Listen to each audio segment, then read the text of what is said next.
하면서 봐. 시계가 어디 있나요?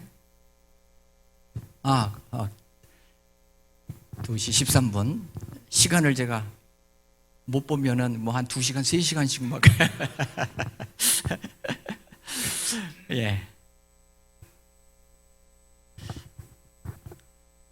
자, 이제 본격적으로 뭐 앞에 서론 뭐 이런 거 다 생략하고요. 시간이 빡빡하니까요.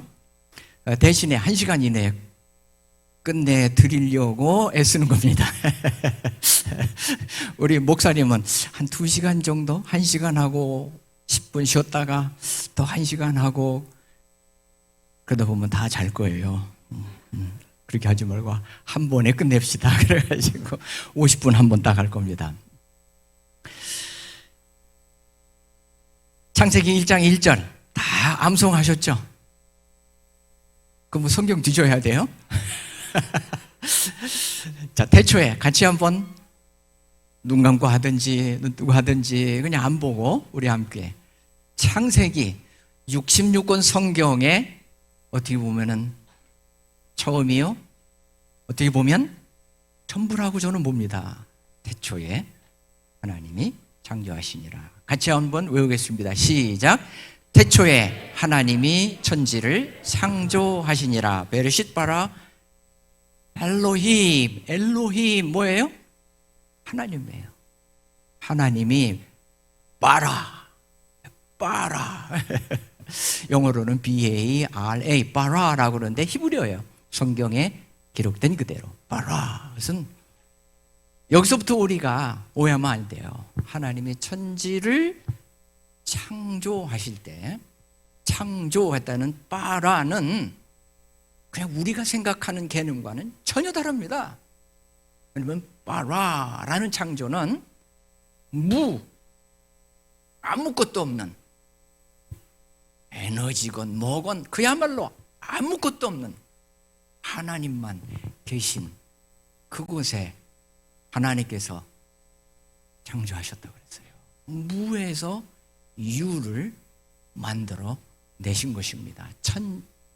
천지를, 하늘의 모든 우주를, 우리가 살고 있는 이 땅을 하나님께서 창조하셨다는 사실을 우리가 먼저 기억하고 있습니다. 그래서 성경 전체의 시작은 무에서 아무것도 없는 곳에서 그야말로 하나님께서 엘로힘 하나님이 모든 것을 창조하셨다라는 말씀으로 성경이 시작하고 있다는 사실을 여러분들이 기억하시기 바랍니다. 그래서 우리가 이렇게 보는 게 제가 눈이 좀 시원찮아 가지고요. 또 왼쪽 지금 수술을 해가지고 안경만 썼지 왼쪽은 뭐 그냥 보이는데 오른쪽은 또 그렇고요. 아주 엉망입니다. 한 3개월은 지나고 다시 안경을 맞춰야 된다 그러네요. 그래서 여기 보시는 것처럼 빅뱅에서부터 시작된다. 성경은 빠라라고 그러는데 우리 애들에게 가르치는 학교 과학 시간에는 빅뱅에서부터 시작됐다는 거예요.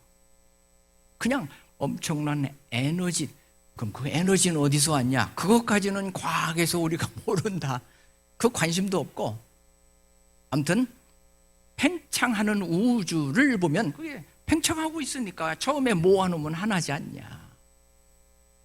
그래서 대폭발이라는 것이 있고 그걸 통해서 점점 원소들 이런 것들이 만들어지고 결국은 우연히 by chance, 영어로는 어떤 누가 그게 아니라 우연히 지구가 만들어졌고 그리고 그 안에 세포가 그리고는 생명이 났다.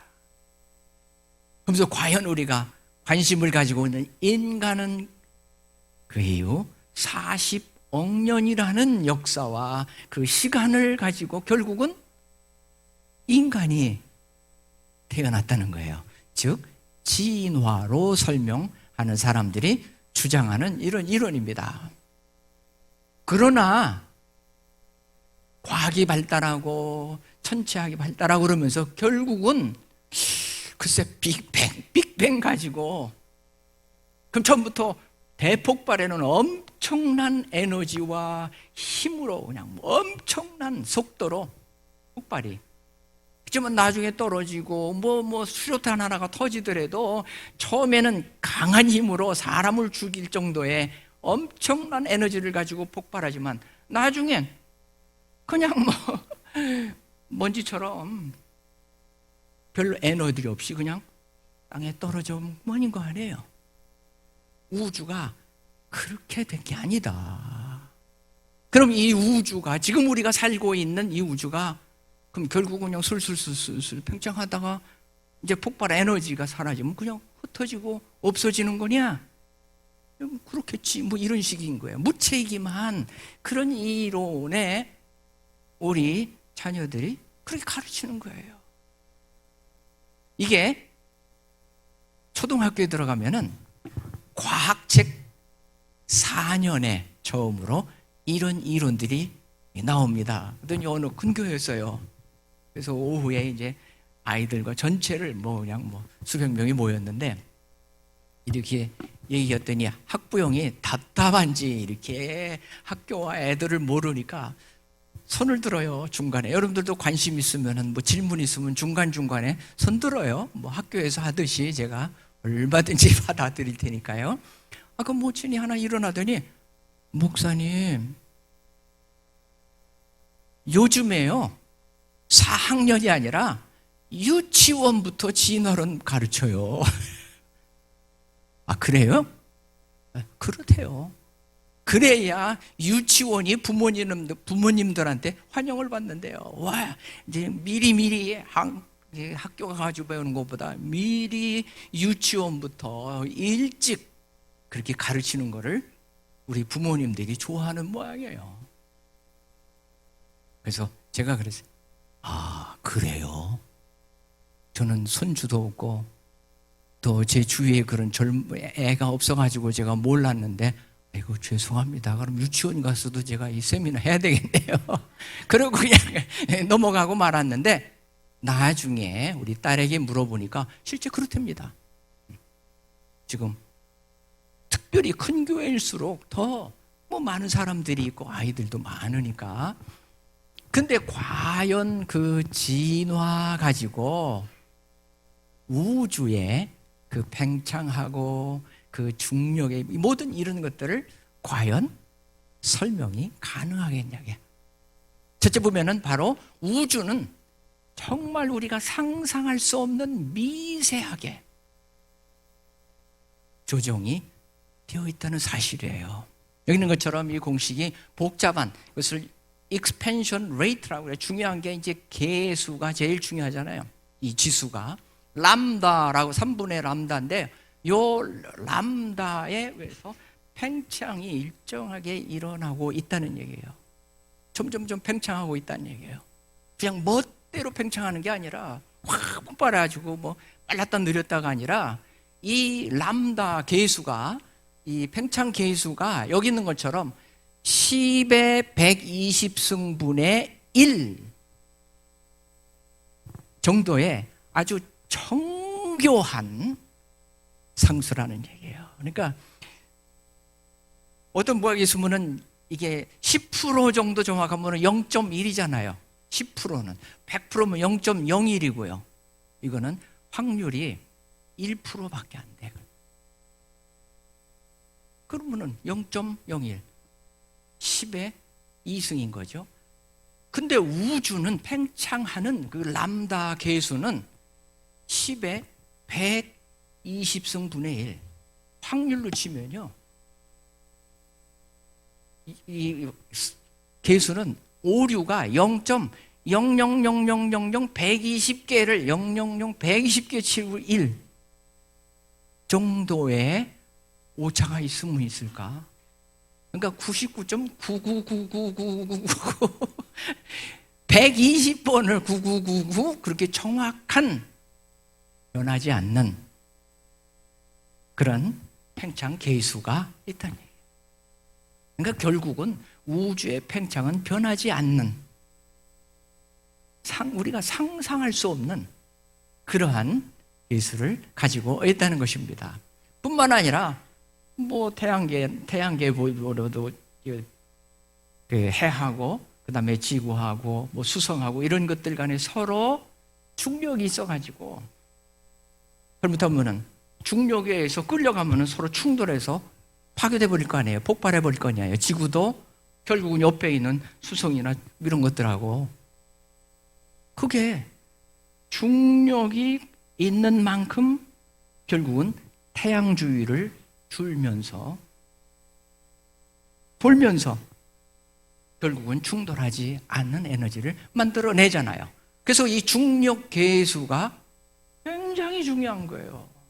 그게 작아지면 결국은 충돌해버리고 이게 너무 크면은 또 멀어지고 뭐 이런 엄청난 그런 중력이 필요한데 이 G의 값이 얼마나 정교하고 조정이 되어 있냐면은 10의 60승분의 1 이상 오류가 있으면은 결국은 지구나 수성이나 이런 혹성들이 존재하지 않는다는 거야. 결국 태양에 부득들이든지 옆에 있는 것들이 부득들이든지. 그러니까 이것도 0점으로 다 소수점으로 치면은 0.00000060번 하고 1. 그 정도의 오차밖에 없는 거예요. 그러니까 거의 오차가 없는, 변함없는 이 중력을 가지고 있다는 사실을. 그래서 우주에 이 두 가지 익스펜션 레이트하고 중력을 계산을 해더라도 우리가 상상할 수 없는 이렇게 미세하게 조정이 되어 있다는 것을 볼 수가 있습니다. 그래서 이런 것들을 다 적용을 해보면 간단히 태양계만 보더라도 지구만 보더라도 태양과 지구 사이에 이 거리가, 그래서 태양이라면은 수성, 금성, 지구, 화성, 목성에서 결국은 천왕성, 명왕성 해가지고 이런 것들이 태양과 일정한 거리를 유도하고 그 중력을 지키기 위하여 일정한 속도로 태양 주위를 회전해야 된다는 사실이에요. 그래서 지구 하나만 들더라도 지구는 세 번째에 있는데 그 주위를 주는데 태양과 요 거리가 1억 4,960만 킬로미터가 항상 유지가 돼야 된다는 거예요. 그게 10의 60승분의 1만큼의 오차가 일어나도 결국은 이쪽으로 끌려가든지 태양으로 끌려가 타버리든지. 그러니 얼마나 정교하게 미세하게 이렇게 조정이 되어 있느냐 이런 얘기예요. 태양과 지구의 거리가 변하지 않는다. 이거 뭐 기억하라는 얘기는 아니고요.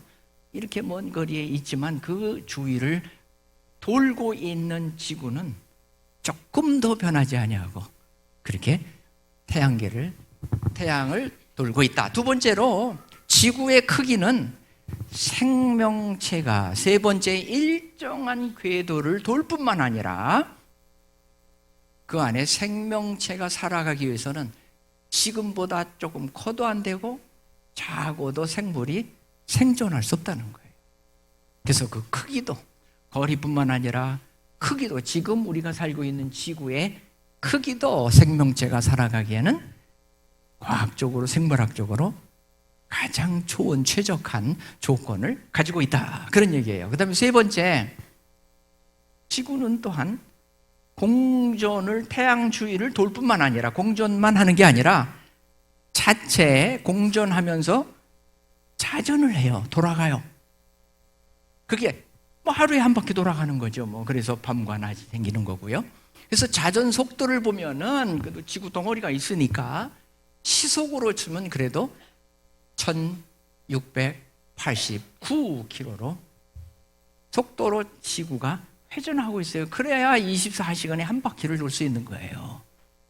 근데 여러분이 아이고 시속 1시간에 1680km를 달리는데 회전하고 있는데 그럼 어지러워요?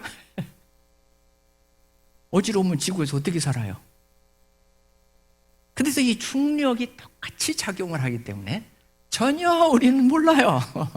지구에 그냥 붙어가지고. 만약에 자전 속도가 1680km보다 10%만, 조금만, 10몇 킬로, 100km 이상만 조금만 이렇게 변해도 낮과 밤의 길이가 길어지게 되고 일교차가 극심하게 되어 결국은 낮에는 조금만 느리고 조금만 빨리 가도 낮에는 타버리게 되고 밤에는 아예 얼어붙어 생물이 생존할 수 없는, 이게 지구라는 얘기예요. 근데 지금 우리가 멀쩡히 살고 있잖아요. 타지도 않고 밤에 얼어 죽는 것도 아니고 말이에요. 이처럼 아주 정교하게 하나님이 무에서 창조하셨을 뿐만 아니라 창조한 이 지구와 모든 생물과의 이런 창조의 놀라운 진리를 우리가 볼 수 있다는 것입니다. 뿐만 아니라 우리 이 지구는 다른 행성에 비해서 기울어져 있어요. 반듯이질 않고 23.5도가 기울어져 있습니다. 이게 지구에 될 수 있는 대로 햇빛을 골고루 받을 수, 계절은 춥고 뜨거운 더운 그런 변화는 좀 있을 수 있지만 가능한 한 모든 지구의 어느 부분도 빛을 잘 받을 수 있도록, 필요한 만큼 받을 수 있도록 23.5도가 살짝 기울어 있다는 얘기예요. 그래서 기울기가 더 크면 계절 변화가, 겨울과 여름과 뜨거운 계절과 추운 계절이 너무 크게 변화가 일어나게 되죠. 기울기가 작아진다면 변화가 축소가 되고요. 적도지방은 타고 극지방은 결국은 살 곳이 23.5도가 가장 우리가, 그리고 모든 생명체들이 살기에 가장 넓고 가장 좋은 환경을 얻을 수 있는 것은 23.5도로 기울어져 있다는 거예요. 참 어떻게 딴 거는 안 그러는데 생명체들이 살고 있는 이 지구 하나만은 23.5도가 이렇게 기울어져 있다는 사실을 우리가 생각해 보면은, 야, 이게 참 신기하다. 이게 어디서 우연히 빅뱅을 통해서 우연히 그렇게 기울은 게 아니라 생명체에 꼭 필요한 그런 구조로 되어 있다. 그 다음에 달까지의 거리가 아주 절묘하다는 얘기예요. 우리 지구도 하나의 위성이 있잖아요. 지구를 돌고 있는 달이 하나가 있는데 그 달은 기후를 안정해, 지구의 기후를 안정하게 하는, 그리고 그 달 때문에 바닷물이 들어왔다가 나갔다, 이런 조석 현상이 달과의 인력 때문에 그런 변화가 일어납니다. 그래서 바닷물을 좀 산소가 많이 들어가기도 하고 이렇게 혼합을 시키고 영양도 서로 섞을 수 있는 그런 현상들이 조석 현상입니다. 자, 그리고 우리가 살고 있는 지구, 이제 본론으로 들어가서 과연 지구에 초점을 맞춰서 우리가 살고 있는 이 지구, 이게 우연히 빅뱅을 통해서처럼 그렇게 우연히 지금의 지구로 생겨난 것인가? 아니면 처음부터 설계한 것이 맞는가? 과연 지구의 그 여러 가지 분야로 우리가 한번 분석을 해서 우연히 생겨날 수가 있는 가능성이 있는지, 아니면 이거는 정말 하나님이 설계하고 창조한 것이라고밖에 우리가 설명할 방법이 없다. 자, 그걸 생각해 보겠습니다. 그래서 아까는 이제 빅뱅 얘기를 했지만은 너무 빅뱅 가지고는 이해를 설명을 할 수 없기 때문에 요즘에 이제 그동안 한참 인기가 있던 것이 정상 상태 우주론이라는 거예요. 이 말 그대로 모든 지구의 그런, 왜냐면 계속 팽창을 하고 있거든요.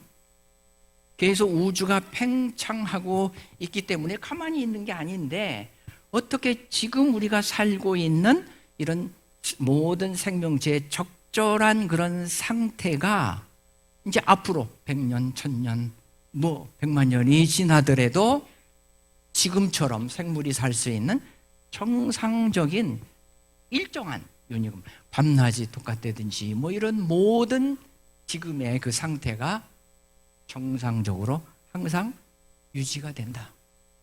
근데 이제 문제는 말은 그렇게 설명을 했지만 실제로 이렇게 계속 팽창을 하면은 뭐 지구만 하는 게 아니라 태양도 그렇고 다 확장돼 가잖아요.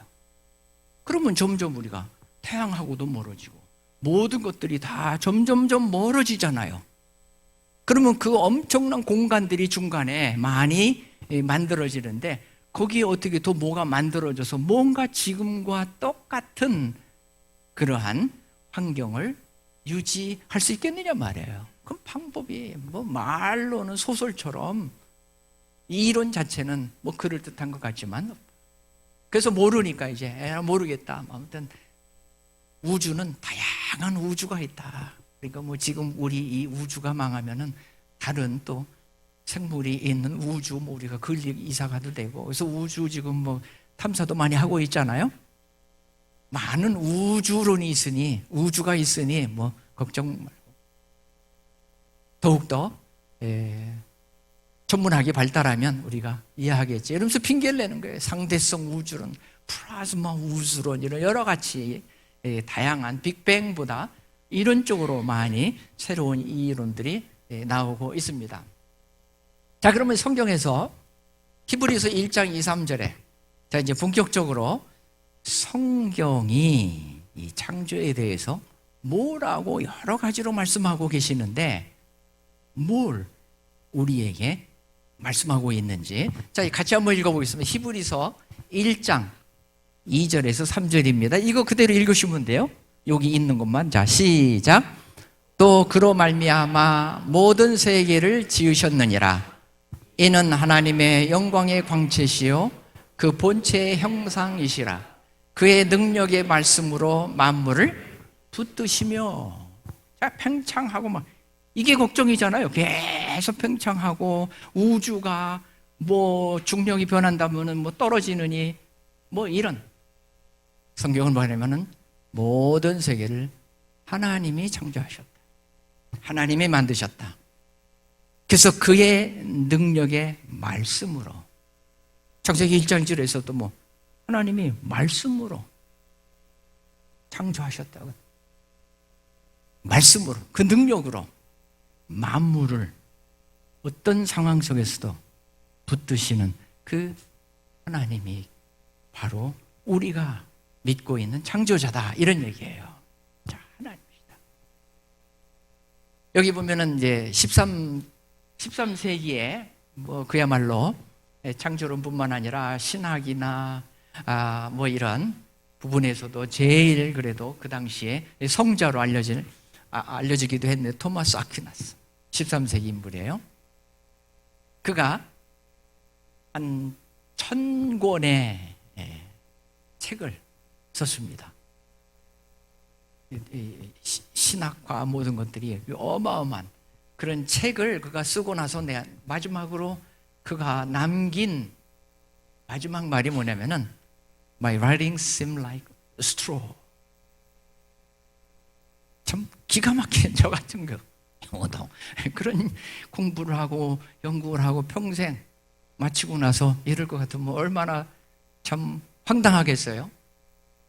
내가 여태까지 쓴 그 많은 신학 대전이니 무슨 책이니 시리즈로 뭐 수도 없이 지었던 그런 것들이 결국은 스트로가 뭐예요? 지푸라기라는 얘기죠? 네, 쓰레기다. 남들이 볼 때는 뭐 성자이니 신학자 중에 신학자 중이니 무슨 철학자 중에 철학자니 뭐 이 당시에 지금 뭐 만물 중 모든 걸 뭐냐 철학뿐만 아니라 신학과 모든 것들이 서로 소통이 됐던 모양이에요. 자, 이런 너무너무 자기가 황당한. 근데 성경에도 보면은 바울도 그 당시에 그야말로 신학적으로는 그야말로 가장 유력한 그룹에 들어가, 그지만 나중에 예수 그리스도를 만나고 나서 그가 고백한 게 뭐냐면은 빌립보서 3장 8절에 보면 모든 것을 해로 여김은, 그렇게 자기가 고상하고 평생을 거기다 들이대고 다른 사람들을 참으로 업신여기고 했던 그 모든 일들이 내 주 그리스도를 아는 지식이 가장 고상하기 때문에 내가 그를 위하여 모든 것을 잃어버리고 배설물로 자기의 뭐 신학 전집이라든지 무슨 업적이라든지 모든 논문이라든지 이런 모든 것들이 평생 자기의 모든 에너지와 지식과 모든 것을 통틀어서 으쓱대고 그랬는데 예수 그리스도를 만나고 나니까 그건 배설물이더라 이거예요. 저는 뭐 바울처럼 토마스 아퀴나스처럼 뭐 이런 학자도 아니고 뭐 그런 것도 아니면은 평생 명지대학교에서 30년 동안을 생물학 교수하다가 생물학 이거 가지고는 결국은 교회를 세우고 그러면서 교목을 하면서 그러고는 하나님 앞에 기도하면서 책도 쓰려고 노력해보고요, 논문도 쓰려고 노력해보고 이리저리 뭐 뭔가를 좀 남겨보려 했는데 결국은 지나고 보니까 아무것도 없어요. 그야말로 별로 한 것도 없지만 몇 개 한 것도 보면은 그야말로 쓰레기더라 이거예요. 배설물이더라 이거예요. 그래서 진작에 참 내 스스로가 깨닫고 미리미리 준비를 했으면은 주님이 부르시는 그날까지 이런 후회 없이 그런 삶을 살 수 있었을 텐데 참 이런 어리석은 삶을 살았구나 이런 생각이 지금 와서 들고 그래요. 여러분들 앞으로 남은 생에는 정말 이런 배설물이라는 것 없이 후회함 없이 갈 수 있기를 바랍니다. 그래서 참 그동안 제가 공부하고 그동안 평생을 가르쳐오고 이랬던 생물학과 이런 것들이 핵심을 특히 기원에 관한 이런 내용들을 보면 다 이거예요. 부러진 원숭이나 침팬지나 뭐 이런 유인원과 비슷한 이런 모습에서 사람으로 호모사피언스 인간으로 진화해 왔다는, 그게 어떻게 보면 생물학의 인간에 관한 가장 중요하고 모든 것 같아요. 그래서 어떻게 그래서 뭐 언제까지 할지 모르겠지만 제가 해가지고 별로 재미없다 그러면 목사님이 안 부르겠지만 부르신다 그러면은 죽은 자들이 화석이죠. 죽은 자들. 그러나 여전히 화석으로 남아있는 죽은 자들이 오늘은 이제 성경이 이런 기원에 관한 창조와 진화에 관한 이런 것들을 성경을 가지고 말씀을 드리지만 이제는 죽은 자들 죽은 자들이 돌로 남아가지고 저들이 뭐라고 과연 하나님이 창조한 게 더 과학적이고 더 맞는 하나님의 말씀인가? 아니면 진화가 오히려 과학이 더 맞는가? 그리고는 살아있는 생물들이 도대체 뭐라고 그래요? 지금 살아있는 식물이건 동물이건 동물도 고등동물, 하등동물 뭐 수많이 분류가 되어 있잖아요. 생물들한테. 근데 오늘은 이제 성경은 이런 기원에 관해서 뭐라고 얘기하는지 그 부분을 집중적으로 다루고 있습니다. 과연 인간이 이렇게 진화해서 사람이 따로 있는 게 아니라 그야말로 코아 세르베이트 같은 저절로 에너지 덩어리나 이런 물질들이 모여가지고 결국은 단세포 박테리아 같은 것들이 생겨나서 이게 40억 년이 지나오면서 결국은 고등동물로 진화해서 유인원까지 진화가 되어 결국은 최근에 이르러서 호모 사피엔스, 우리의 모습으로 진화한 것인가? 그러나 성경은 어느 곳에서도 그런 얘기가 없습니다. 도대체 우리는 누구인가? 하등동물에서부터 저절로 진화를 통해서 얻어진 것이 아니라 창세기 1장 27절에 보면은 하나님이 자기 형상 곧 하나님의 형상대로 사람을 창조하셨다. 우리는 하나님의 창조한 것일 뿐만 아니라 참 하나님의 형상이라는, 하나님의 형상. 도대체 우리가 그럼 하나님이 나하고 똑같은가? 이거 말하면은 나도 하나님의 형상으로 창조되어 지금 이 자리에 앉아 있는 것인데, 무슨 의미냐 이게? 하나님의 형상이라는 것은 정말 하나님이 다른 모든 동식물과 모든 우주에 있는 것들을 하나님이 친히 창조하신 것이지만, 특별히 뭐 우주가, 지구가 뭐 하나님 닮아서 만들었다는 얘기는 없잖아요. 우리에게는 생명이 있을 뿐만 아니라 우리가 하나님의 형상이라는 거예요. 도대체 하나님의 형상이라는 좀, 이게 하나님의 형상, 내가 하나님의 형상이 뭔 뜻일까? 여러 가지 신학적으로, 과학적으로 우리가 설명할 수 있지만은 간단하게 소개를 하면, 첫째는 뭐냐면은 우리는 영적인 존재라는 거예요.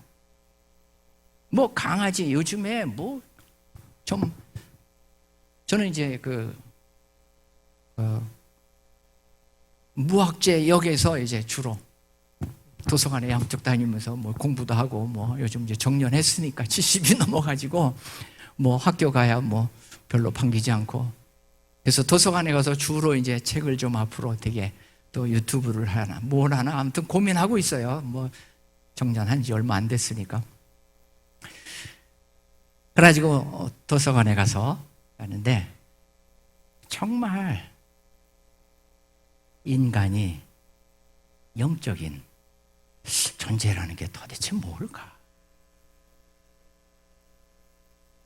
첫 번째는 뭐냐면은 우리 안에 영이 있다. 우리가 육체로만 되어 있는 것이 아니라 우리의 영이 있다는 얘기예요. 영이.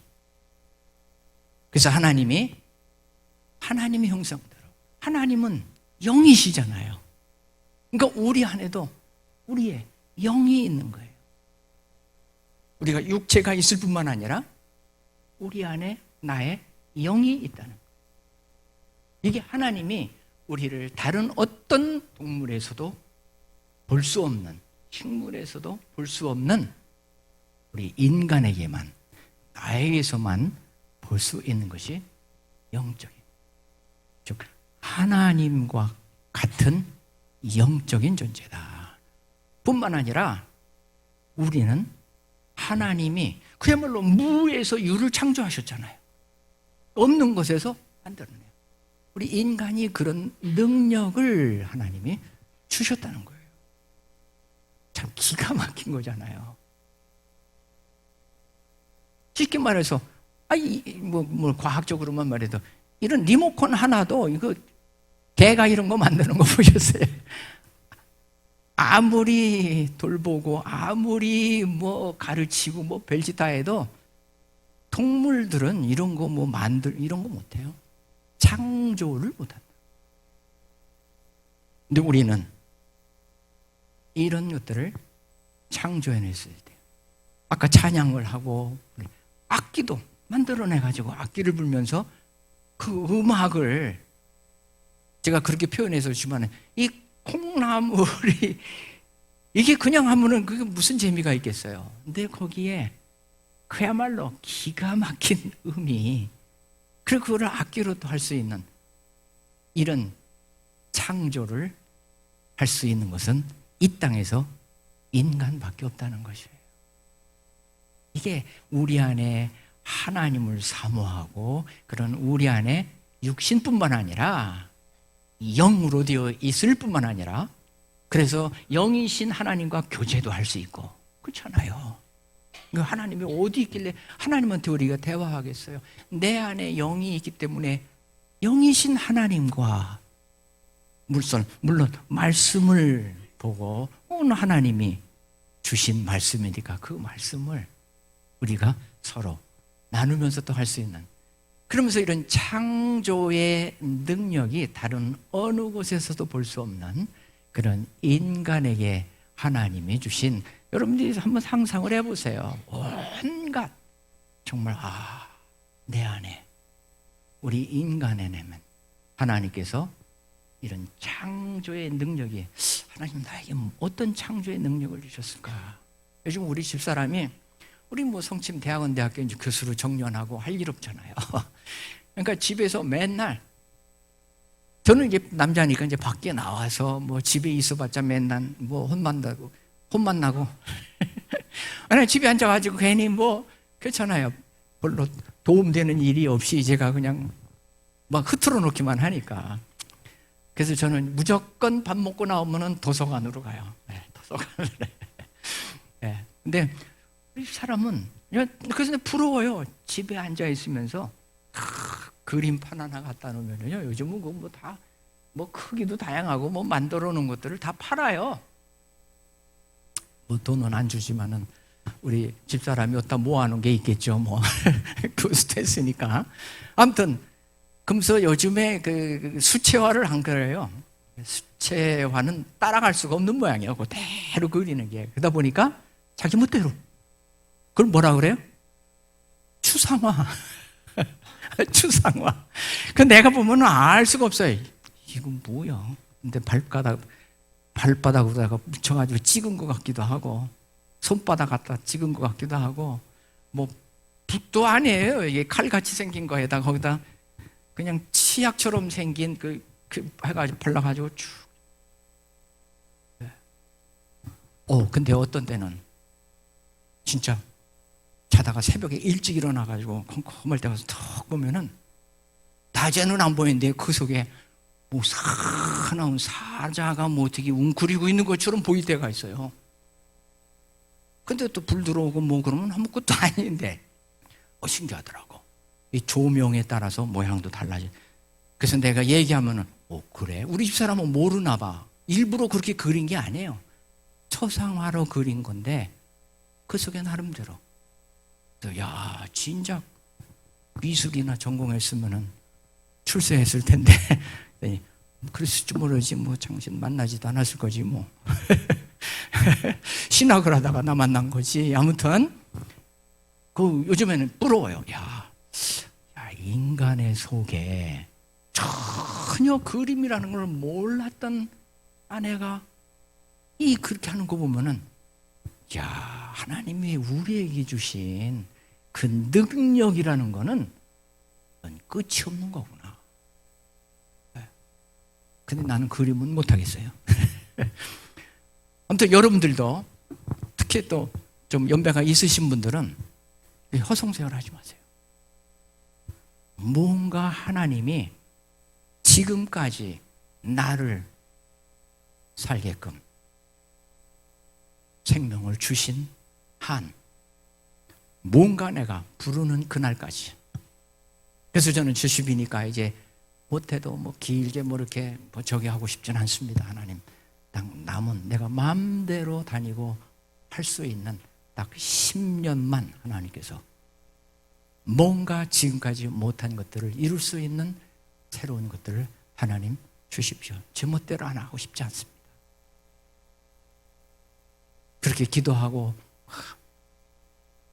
그래서 앞으로 참 뭘 하나님께서 하게 될지 우리 안에는 이런 창조의 능력 하나님이 갖고 계신 그런 능력을 우리 안에 갖고 있다는 사실을 이게 바로 하나님의 형상으로 우리를 만들었다는 사실을 그러면서 27절 하반과 28절 한번 창세기 1장 27, 28인데요. 같이 읽어봅시다. 시작. 여자를 창조하시고 하나님이 그들에게 복을 주시며 하나님이 그들에게 이르시되 생육하고 번성하여 땅에 충만하라. 땅을 정복하라. 하나님의 물고기와 하늘의 새와 땅이 움직이는 모든 생물을 다스리라. 우리 인간은 성경이 뭐라고 말씀하고 있냐면은 바로 하나님의 형상으로 창조했을 뿐만 아니라 두 번째는 땅에 충만하고 땅을 정복하고 다스리라고 우리를 하나님이 만드시고 그런 능력을 주시고 그런 명을 주신 거예요. 그래서 하나님의 형상에 의해서 땅에 충만하라. 땅에 충만하라. 과연 땅에 뭘 충만할 것인가? 땅에 충만하게. 하나님이 지으신 이 땅에 내가 사는 동안 과연 무엇으로 충만하게 채울 것인지. 그것은 사람마다, 여러분들마다 다 하나님이 주신 은사와 모든 것이 다르고 또 여러분의 꿈과 이런 것들이 다양하기 때문에 뭐 하나를 틀에 제가 붙잡아 놓고 싶진 않습니다. 땅에 충만해라. 이 땅에서 정말 하나님께서 약속한 대로 이제는 내 삶이 충만한 그런 삶을 살기를 바랍니다. 그리고는 정복하고 다스리라. 한때는 어떤 사람이 그렇게 얘기하는 것을 들은 적이 있어서 그거는 좀 이상하다. 아주 제가 좀 묶어놓은 것인데 정복하라. 그러면 와, 막 그래서 사람들이 뭐 전쟁을 일으켜가지고 남의 땅을 정복하고 막 그런 얘기를 안 해요. 그래서 과연 그런 걸 기뻐하시진 않고 우리를 그러라고 만든 건 아닐 텐데. 아니. 그래서 원어를 가지고 좀 연구를 해봤습니다. 그랬더니 미국의 킹 제임스가 잘 번역을 했어요. 영어로 cultivate.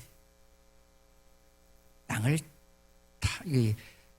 충만하라는 말이 땅을 cultivate 하라는 얘기예요. 즉 메마른 땅을 cultivate 하는 데는 갈아서 엎어가지고 산소가 들어가고 그래서 아무것도 바위 같은 모래 같은 그런 것들을 충만하게 만들라라.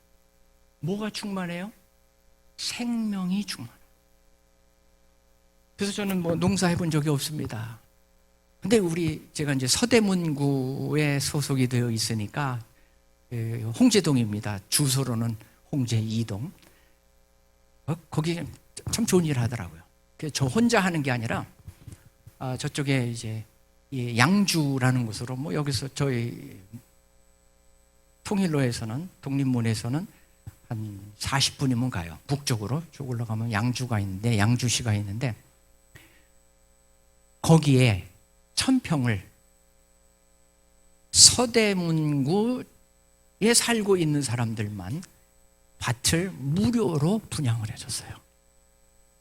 근데 딱 할 수 있는 양이 5평밖에 안 돼요. 처음 볼 때는 5평. 오, 그것도 허리 빠질 것 같아요. 5평이 적은 게 아니에요. 이 앞에 있는 이 정도 돼요. 앞에, 의자 앞에. 그래서 다 알고 누군가가 기가 막히다. 그게 1000평이면요 200명이에요. 1000평이니까 그쵸 5평에다가 200명이니까 1000평이잖아요. 1000평이면 굉장히 넓어요. 그거를 200명에게 5평씩 저기 번호를 다 세워놓고 이름 다 써놨어요. 그래가지고 저도 거기다 5평을 난생 처음 5평 농사를 짓고 있다니까요. 그래서 매주 수요일 날 가는 거나 그 200명 중에 한꺼번에 몰리면 주차도 안 되니까 월요일이 아니라 저는 이제 수요일 그다음에 토요일 주일은 또 2번 해가지고 4그룹으로 이렇게 나눠서 50명씩 이렇게 기발하게 누가 됐어요. 그래가지고 제가 관심을 갖고 있는 식물들을 좀 심어가면서 씨에서부터 자라는 것도 만들고요. 어떤 거는 그냥 있는 그대로 모종을 사서 심어서 아무튼 나름대로 난생 처음 그냥 식물학이 아니라 저는 식물 생리학이라 그냥 실험만 하고 막 이런 사람이 진짜 심어가면서 하나씩 하나씩 정말 배워가면서 뭔가를 새롭게 좀 하라는 뜻이다라고 생각하고 하고 있는데요. 아무튼 땅에 식물이든지 뭘 심으면서 그들이 어떻게 해야 잘 자라고 충만. 참 이런 것들이 굉장히 중요한 것이라는 것을, 이게 하나님께서 우리에게 주신 어떻게 보면은 소명이기도 하다는 얘기예요. 그리고 마지막은 정복하고 다스리라. 정복하라는 것 때문에 그 길로 갔는데, 그래서 원어를 찾아보니까 cultivate, 정복하고 막 차지하고 막 이런 게 아니라 그 땅을 잘 갈아엎어요. 생물들이 정말 신이 나게 자라고 열매도 맺고, 그뿐만 아니라 잘 다스리라. 네, 그래서 우리가 인간의 특별한 복이 있다면은 이런 세 가지의 특별한 특징을 하나님께서 말씀하셨다는 얘기예요. 그뿐만 아니라 고린도 5장 18절은 같이 한번 읽어볼까요? 시작. 모든 것이 하나님께로부터 났으며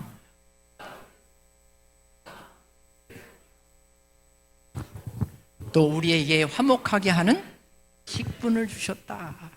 우리에게 이 땅을 잘 이렇게 막 메마르게 굳어버린 그런 것들을 우리가 잘 컬티베이트 해야 되기도 하지만, 이 세상에 그렇게 메마른 자들을 우리가 하나님의 말씀으로 하나님과 화목하게, 그러면서 이런 직분을 하나님이 우리에게, 하나님의 형상으로 우리를 만든 목적은 그 사명을 하나님께서 우리가 주신 것이다. 그래서 가장 쉬운 거라면은 정말 내가 예수 그리스도를 믿고 아무것도 몰랐던 내가 하나님이 정말 우주의 주인 되시고 우리를 지으신 분이고 그의 아들이 내 죄를 위하여 내 육신의 죄를 지고 가신 예수 그리스도, 그가 부활하시고 내가 되면 다시 오실 그 예수 그리스도를 우리가 모든 자들에게 전해야 할, 하나님과 화목하게 해야 할 그런 직분을 하나님이, 특히 나는 목사이니까 나이에 관계없이 시간에 관계없이 이런 직분을 하나님이 주셨기 때문에 늘 하나님 앞에 이런 사역을 위하여 기도하고 있습니다. 그리고 창세기 3장 20절에 보면은, 자 이제 나름대로 제 시기가 3시인데요 한 5분 정도만 더 하고 바로 마치도록 하겠습니다. 창세기 3장 20절에 보면은 아담이 그의 아내의 이름을 하와라 불렀으니 그는 모든 자의 어머니가 되신, 모든 인간의, 글쎄 어떻게 하와만 아담의 아내가 모든 자의 어머니가 될 수 있을까? 근데 오히려 과학이 요즘 발전하면서 실제로 우리 그 남자분들은 좀 저기 하지 마세요. 그대로예요. 과학적으로도. 여기 보시면은 미토콘드리아 DNA라는 게 있는데요. 미토콘드리아라는 것은 세포에 보면은 요게 이제 핵이고요. 요게 핵에 이제 모든 유전을 전해주는 그 핵에 DNA가 있습니다. 그것은 엄마의 여자의 난자와, 그리고 이게 나날인데 난자와 그 다음에 아빠의 정자가 융합이 되면 N자리가 합쳐서 EN, 그래서 46개의 이 염색체가 핵 안에 만들어지는 거죠. 그러니까 핵에 있는 DNA는, 그러니까 엄마 아빠로부터 물려받은 것은 남자 여자 똑같이 물려받은 거죠. 그렇지만 여기에 참 우리에게 좋은 교훈이 주는 것이, 아까 그 말씀대로 미토콘드리아하는 것은 이게 이제 우리가 먹은 것을 분해해 가지고 글루코스로 만들어 주면은 요거를 분해해서 아세틸콜린 해 가지고 이쪽에 넣어서 말하든지 운동을 하든지 필요한 게, 먹은 것들이 결국은 에너지로 이제 사용이 되는 그게 ATP라는 거예요. 그거를 만들어내는 기관이, 세포 안의 소기관이 미토콘드리아는 거예요. 근데 미토콘드리아는 정자에는 있어요, 꼬리에. 근데 꼬리는 움직여서 난자에 가가지고 머리에 있는 바로 요 핵을 집어넣고 꼬리는 안 들어가요. 그러니까 미토콘드리아가 그 남자의 정자에서는 하나도 들어가지 못합니다. 그래도 남자 여자 다 미토콘드리아가 다 가지고 있잖아요. 그래 에너지를 만들어내고 사니까 그것은 난자에서 분열해서 만들어진 것입니다. 미토콘드리아는. 그래서 모든 미토콘드리아는 여인으로부터, 아내로부터 물려받은 것이라고 오늘날 세포학에서는 말하고 있습니다. 그래서 미토콘드리아는 모계로부터만 승계되는 것으로 혈통관계를 유족하는데도 굉장히 중요한 역할을 합니다. 막 섞여버리면은 나중에 10세대가 지나가면은 2의 10승이면은 그걸 어떻게 연구를 해요? 가지가 너무 많아져가지고. 그렇지만 미토콘드리아에 있는 DNA만 분석하면은 그냥 일렬로 모계로만 쭉 하나로 연결이 계속해서 이어지니까 그 조상이 어딘지 뭔지 모든 것들을 간단하게 분석하는 데는 아주 최고입니다. 바로 이게 미토콘드리아라는 것이죠. 근데 그게 모체, 어머니로부터 물려받는 것이다 이런 얘기죠. 그리고 시편 130편 16절에 보면은 내 형질이 이루기 전에, 내 형질, 코가 어떻게 생기고 눈이 어떻게 생기고 뭐는 엄마를 닮고 아빠를 닮고, 자 이런 모든 눈에 보이는 형질이 이루어지기 전에 주의 눈이 보셨으며 나를 위하여 정한 날이 하루도 되기 전에 주의 책에 다 이미 다 기록이 되어 있다는 얘기예요. 우리에게 필요한 그런 모든, 그게 엄마를 닮은 건지 아빠를 닮은 건지 이게 뭘 어떻게 만들고, 내가 여기 조금 문제가 있는 것이 있다면은 이게 뭐의 잘못이 돼서 그런 건가, 이런 모든 것들을 우리가 알 수 있는 기록이 있다는 얘기예요. 이게 바로 DNA라는 거예요. DNA, 디옥시리보 뉴클릭 애시드, 약자인데 DNA. 그게 이제 단백질을 만드는 과정에서 RNA가 되고, 거기서 이제 단백질을 만들면 단백질이 익으니까요. 이 코가 어떤 모양이고 뭐 모든 것들이 이제 구분이 되죠.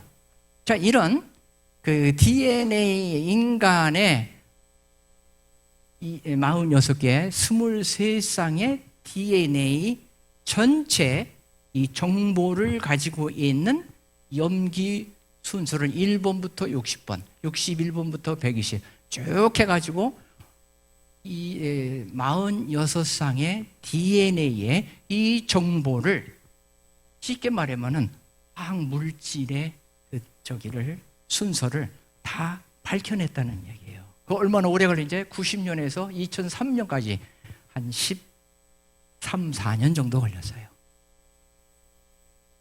이게 게놈 프로젝트라는 사실이에요. 물론 이렇게 해서 노벨상을 했죠. 그래서 그 유전 암호를 보면은 그게 전부 3개씩 암호가 되어서 우리의 단백질을 만들기 위해서, 단백질은 아미노산으로 만들어지잖아요. 그래서 아미노산이 뭔지, 여기는 페니랄라닌, 루신, 이게 뭐예요? 헤일, 발린, 뭐 프롤린, 이런 그 아미노산의 암호가 바로 DNA라는 얘기예요. 그게 이제 U가 들어가면은 이제 RNA로 바뀌면은 T가 U로 바뀌고 그러죠. 자, 이런 그 암호화 되어 있다는 얘기예요.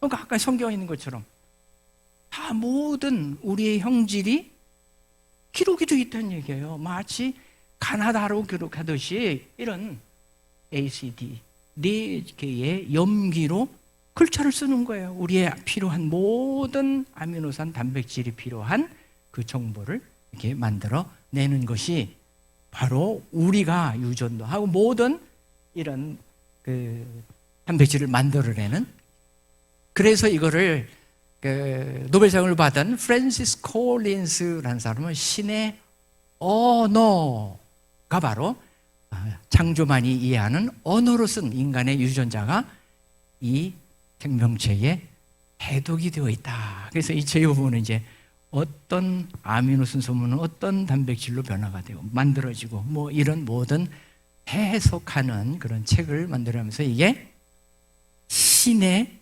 언어다, 하나님 창조자의 언어이다라는 이런 중요한, 그래서 노벨상도 받고 뭐 이랬지만은요. 그래서 우주에 떠 있는 지구의 모습들이 이제 여러 가지로, 북쪽에 허공에 떠 있는 이 땅이 허공에, 그렇지 않아요? 허공에 떠 있지 뭐 끈으로 매놓은 게 아니잖아요. 자, 이런 다양한 성경에 보면은 이런 창조에 관한 이런 기록들이 성경에 다양하게, 그래서 나머지는 그냥 성경 구절만 쭉 나열을 해놨는데요.